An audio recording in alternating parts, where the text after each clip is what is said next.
Vas-y. La libération s'est faite le 26 août 1944. La fin de la guerre a eu lieu le 8 mai 1945 et ma mère, elle est morte le 18 janvier 1946. Voilà. Et là, je me suis retrouvé orphelin de nouveau à 15 ans. À 15 ans. J'ai eu 15 ans le 20 décembre 1945 et le 18 janvier 1945, quelques jours après, elle est morte. Et là, ma foi, je suis redevenu orphelin et avec mon père, on a vécu comme on a pu. Disons que jusqu'à l'âge de 18 ans, parce que j'étais en apprentissage, et là, être en apprentissage à l'époque, c'était pas comme maintenant. Il n'y avait pas de loi, il n'y avait pas de vacances, il n'y avait rien du tout. Et on te faisait faire n'importe quoi. Et surtout que j'avais 14 ans, hein, et l'école était obligatoire jusqu'à 14 ans. Et ben, ma mère étant malade avant qu'elle meure, je l'aidais un peu à faire, enfin, je faisais les courses et tout, tant qu'elle a pu tenir debout. Et après, elle est morte à la Riboisière, à l'hôpital. Bon, enfin, ça fait que j'étais en apprentissage, et quand on est en apprentissage, par exemple, entre l'hiver 44-45, où c'était des hivers rudes, où il n'y avait pas de chauffage, rien, comme j'étais apprenti, alors je passais mon temps à alimenter le poêle à bois, puisqu'il n'y avait pas de charbon, et qu'il fallait monter des seaux de bois qu'il fallait aller chercher dans la cave, qu'il fallait scier. Enfin bon, j'étais plus manutentionnaire qu'apprenti. Bon, mais on ne disait rien à l'époque. Mon père me disait, et ma mère me disait, mais c'est curieux, je croyais que tailleur c'était un métier propre.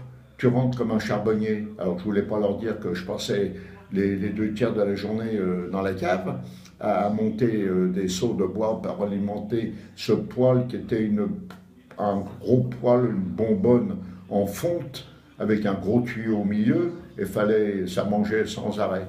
Enfin bon, ça fait que, résultat, j'ai pas appris grand chose, sauf que j'ai attrapé un panari. Je me suis piqué là-bas avec je sais pas quoi, et j'ai eu un doigt infecté, et la pénicilline, il y avait que l'armée américaine qui avait ça, ils étaient à la Riboisière, il y avait la plupart des soldats américains qui travaillaient comme à la Riboisière, ils sortaient des boîtes de pénicilline, mais ils revendaient ça à des médecins, et ces médecins-là, pour avoir une piqûre, fallait-il encore connaître le médecin et pouvoir payer, parce que c'était très très très cher, parce que la pénicilline à l'époque, ça sauvait la vie, hein, de n'importe quelle infection. Enfin bon, voilà, voilà. Alors jusqu'à l'âge de 18 ans, je peux dire que j'ai plutôt mal vécu. Depuis mon enfance jusqu'à cet âge-là, à 18 ans, je pouvais déjà gagner ma vie, puisque j'avais appris le métier entre 14 et 18 ans. Alors je gagnais déjà ma vie. Et bon, bah, j'habitais avec mon père, enfin chez mon père, et mon père avait gardé la femme de ménage qui, à la fin de la vie de ma mère, s'occupait de faire la cuisine et tout et tout. Voilà. Et voilà comment que jusqu'à 18 ans, pourquoi je me suis marié assez jeune, parce que déjà on habitait très petit, et moi je supportais mal la présence de cette dame qui était une dame gentille, mais quand on a 15 ans, on ne considère pas une femme de ménage comme sa mère. Ça fait que finalement, je me sentais mal chez moi. Ça fait que, comme j'ai connu ma future femme, jeune fille, très jeune fille, mignonne comme tout, sérieuse et tout et tout, et on est tombé amoureux. Et elle se sentait pas trop bien chez elle non plus, parce qu'elle avait perdu son père qui a été tué à la guerre en 1940, au mois de juin, quand les Allemands ils ont attaqué la France. Il était volontaire dans la Légion étrangère. Il est mort, il a été tué, il avait 34 ans. Et finalement,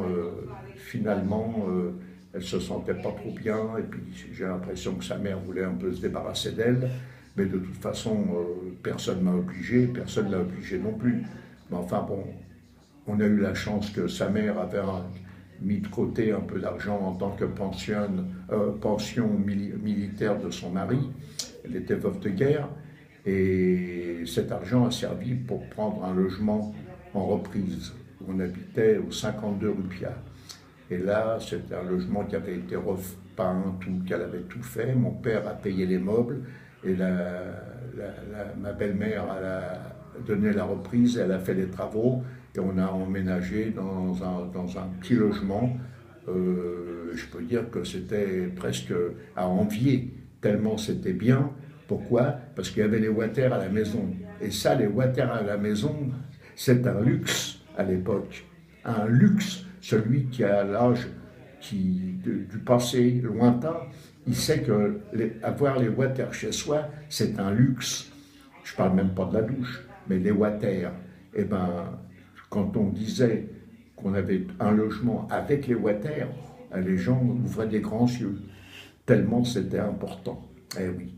Enfin voilà, à partir de 18 ans, je gagnais ma vie, je travaillais, et voilà. Et après, je suis parti à l'armée à 20 ans. À 20 ans et demi, je suis parti à l'armée où j'ai eu presque des vacances. Presque pendant 1 an et demi, je suis parti. J'ai rencontré là-bas des juifs qui étaient aussi des jeunes comme moi, avec qui je suis resté ami. Et puis, disons que la plupart sont déjà morts. On est plus nombreux à être sur Terre. Parmi ceux qu'on a connus à l'armée. Mais ceux qui sont encore sur Terre et que j'ai connus, on communique encore. Il n'y en a plus beaucoup. Il y en a encore un. C'est plus beaucoup, ça. Et puis voilà, bon, voilà, la vie s'est faite. Alors, à partir de là, on a travaillé. On travaillait dur parce qu'il faut dire la vérité. On travaillait aux pièces. Et quand on travaille aux pièces, on est assis 10 heures par jour. Heureusement que j'ai toujours aimé le sport. J'ai toujours, dès que j'avais un moment de liberté, c'était soit courir, j'allais dans une salle de gymnastique faire du sport au 14 rue de Trévise, à Paris, dans le 9e, où là aussi il y avait pas mal de copains et c'était des cours très très bien en ce qu'on appelait la culture physique. Là, j'y suis allé pendant au moins 20 ans. 20 ans. J'allais nager, j'allais courir, j'allais faire de la gym. Et disons que ça me donnait du moral et ça me donnait des forces. Je faisais du vélo, beaucoup. On allait dans la vallée de Chevreuse, une fois, et tout, en vélo. Et j'ai même des témoins comme Hervé, mon fils, qui est venu avec moi des fois. Et voilà, bon. À partir de là, entre le jour de mon mariage et jusqu'à l'accident de ma femme, Cécile, on a quand même vécu pas mal. J'ai payé des études à mes 2 fils, avec qui, comme on dit, on était content d'avoir, qui étaient des garçons sérieux. On a payé des études pour qu'ils arrivent à quelque chose. Et finalement, pendant les premiers 40 ans, on n'a pas eu de problème de santé. Personnellement, j'ai jamais eu de Eh ben, j'ai piqué un gros beurre humain.